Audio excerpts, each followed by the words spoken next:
Hi guys, this is Pestily and welcome to the Escape From Tarkov video. Today I'm going through a full detailed explanation of everything that's happened in patch 0.14.9.5. The patch notes came out probably about 12 hours ago. Patch went live about 3 or 4 hours ago, and now we've finally been able to go through and see everything that was actually in the patch. So, without further ado, let's crack straight into it. Alright, so starting off, PVE Zone Offline Single Player is now locally hosted on your own PC. Now, this is for everyone except for people that are going into group raids, into scav raids, or going to Streets of Tarkov. There was a lot of people that was concerned that if they went to locally hosted PVE raids, that they wouldn't be able to run Streets because they already struggled to run Streets in the first place. Well, now you don't have to worry about that because they're hosting that still on the BSG servers. So generally speaking, this should hopefully save a lot of the matching times that when you're just going in solo, and should make the whole process a lot smoother for you. Next up, we have the new wish lists. The wish lists are pretty much what you can do is you go to any item in the game, you can right click it and go add to wish list, and you can add it to whatever type of item you want to save it as. So for example, you could have it as a task item, equipment, hideout, other, or barter. Now, one of the other cool things that are like situated for this change in the game is you can go to the settings menu and you can select that it will automatically add crafting items or hideout items required for upgrading your hideout. So what that means is you'll be running around the raid and then you'll see a little item in the bottom right hand corner and you go, oh my god, I need that for my hideout upgrade. So you won't have to mentally load yourself with knowing every single item that you need for a quest or for hideout upgrades or crafts, and it should make life a lot better. So you can favorite all your favorite crafts in the hideout, and then from that point onwards, you'll know that you need to collect them as you run around the map. Big W in my opinion. Next up, we've got surveys. Now, this is probably the one thing I've been asking for probably for the longest out of anything I've wanted in the game, and this is in-game surveys. So the way it's going to work is when BSG wants to know information off us about something, they'll post an in-game survey, and then you'll be able to give your feedback, depending on what that is. So it might be just a poll. We haven't actually seen one yet, but it might be just a poll of like, do you want to have, I don't know, more higher boss spawn rates or not? So you'll be able to go yes or no, or it might actually be like a multiple choice thing. We don't know yet, but you are going to get in-game rewards for completing those surveys. So hopefully they'll start doing these weekly or as often as they need to just make it so then they get an active feedback from the player base of people that are still playing the game. Because it really deters me from having games or changes within the game when it's really just them asking on Twitter or a particular social media platform and doesn't actually show us stuff, or doesn't get the actual live player base's feedback. Could be someone who hasn't played the game in 4 years is like, I want to give my opinion. Well, fucking install the game, load it up, and then do it yourself, and go that way. Now, there is a bucket load of AI adjustments in PvE mode. I haven't tested them out myself because I have never played PvE mode myself.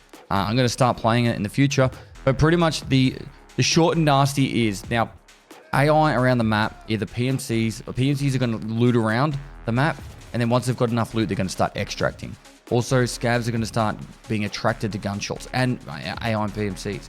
So if you're killing a scav, if someone's within a certain range or they hear a voice line, scavs and PMCs will start getting attracted to that location.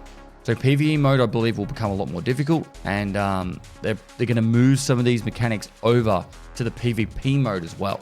So for example, when there's gunshots and that, scavs are actually going to get attracted to those gunshots. So it's going to be very interesting how they go with that.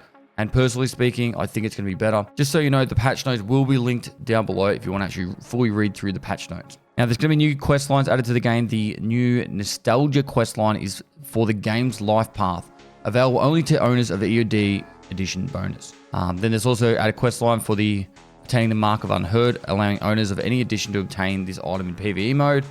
And then last but not least, added a new quest line for obtaining extended PMC pockets, allowing owners of any edition to obtain this item. So the new task currently in the game that I can see is Hell on Earth Part 1, where you literally just need to make a double barrel shotgun that's been sawn off. A short double barrel shotgun. After that, you get Hell on Earth Part 2, which is to go into a raid with a double barrel shotgun and kill 3 cultists. I think that's going to be probably a bit spicy, a little bit difficult. Those guys can be quite hard to kill. But good luck. if you get onto it. I'm not sure if that's one for the pockets or for one of the other quest lines, but there you go. Then we have the Good Times Part 1. Now this is to eliminate PMC operatives while using an M4, a 6B43, and a Kiver in factory. You need to kill 10 of them. Now the biggest issue about this is the 6B43 armor barter trade is only available once you complete the booze task, which is after you do long line. So you're probably going to be about level 50 to 55 before you'll be able to get the barter trades. Now we don't know exactly what level Good Time Part 1 unlocks, but at least you know that it's there, so you can start saving your 6B43 armors either way. Next, we have the Invisible Hand, which is a Ragman task. You need to kill any target wearing a 20+ container back. So if you can find some scavs or raiders that have the big backpacks, that'll be probably one way of doing it, or just killing 10 players that have large backpacks on. Simple. Haven't seen the follow-on task to that yet. Now with the new fence tasks, there is the task Establish Contact, which you need to get level 5 rep or higher on fence. And then after that, you'll get Friend Among Strangers, where you need to kill 7 PMC operatives without killing a single scav. Now this is done on your PMC, so whenever you kill a scav, you're gonna have to restart that and do it again. So I would highly recommend just go into factory, kill those players and get out. So therefore you don't have the failure of killing a scav while trying to get your 7 PMC kills. Next up, we have the new clothing. Now there are 3 lots of new clothing available for Bear and USEC. Located at ref level 2, 3, and 4. So, you're going to have to play a fair bit of arena to get level 4. I'm at level 3, and I'm probably about 6 lots of dailies away from getting level 4. But just saying it's a bit of a grind to get there, and then after that, you need the Lager medals to unlock some of these. I think it's like 10 to unlock the better ones. So it's going to take a while to get some of the higher ones unlocked, because it will take 20, because you want to do the upper and the lower. They do look really cool though. So anyone wanting that new drip can do it. Now the PVE Profile Wipe is now available. I haven't exactly understood how you got to do it, because if you go to a reset profile, you have to go log into the website, click reset profile, you get an authentication email. I don't want to go any further than that right now, because I don't want to reset my main PvP profile, because I'm one item away from Kappa. But I believe once you log in through the website and go to that point, that's where you do it. Now, another one is the compensation for reporting players who violated the game rules. So if you report someone in game, they get banned. You are going to start getting currency as a way of appreciation of you reporting that banned person and the fact that you died to them. I actually don't like this very much. I kind of like the idea that if you die to a cheater ever, and someone gets banned, that cheater gets banned, you should just get a compensation for that death. And it has nothing to do with the report system. So in my opinion, that way it prevents people from false reporting. Because right now you're going to report everyone, because if I get a successful report, I get money for it. So why not just make it that if you die to a cheater, you get 100k rubles flat. If that person gets reported after you've died to someone and they get banned, you get 100k flat. Something like that, in my opinion, helps prevent false reporting, but it also means that people get compensation. Now, there was an increased spawn rate on pretty much every decent site in the game, and then also the shit ones too. So you should be able to see a lot more of the sites around the map, and then also reduce the recoil of the bolt action snipers in the game. Pretty much every bolt action sniper. They've also increased. There's a couple of 2 big changes here that people probably don't realize how big they are.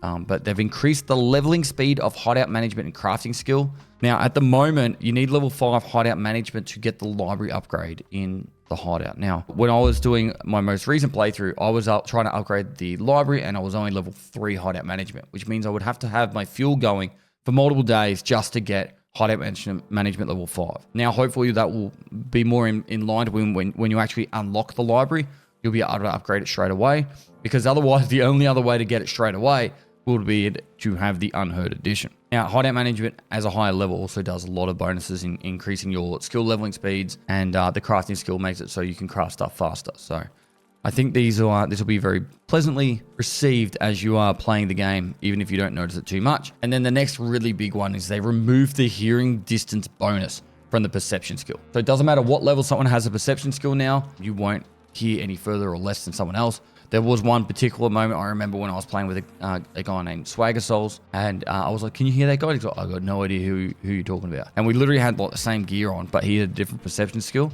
and I could hear a guy running up and he couldn't. So having that so it's a flat same level for everyone evens the playing field a lot when it comes to noise and hearing players running around. So I think it's a big change right there. Now, a couple of final changes is incorrect physics of character bodies and loot objects in offline raids has been fixed.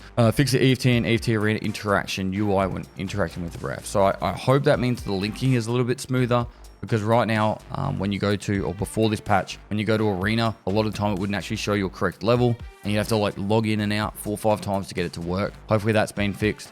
Fixed the cause of incorrect behavior of character bodies after death. The ragdolls were going nuts recently. And fixed several localization errors in interface and tasks, which localization, I believe, usually means text. They've made it word better in certain languages. Anyway, that pretty much covers everything from this patch. Hopefully you're as excited as I am. There's a couple of really big things in there, and it should make the game process a lot more smoother. Particularly when I do my hardcore playthroughs at Wishlist. It's going to make it heaps easier to find stuff in the hideout that I need, and help me get to the point where I can get through it without having to go, oh my god, I still needed that WD 140 or stuff like that. So much love, appreciate all the follows and the subs. If you're supporting the YouTube channel, I'm trying to make the content great again. So we're going to be putting a lot of time into making the main channel just focused on making really good videos. And we're thinking about putting the hardcore series and all the long format series back to the Pestily TV channel, which we haven't used in about a year. And then just making the main channel highly edited, crisp videos for you guys. So make sure you like the video, comment for the YouTube algorithm, subscribe, and we'll let you know what's going on with the long format series in the next upcoming weeks. So yeah, much love. And lastly, guys, I'll see you next time.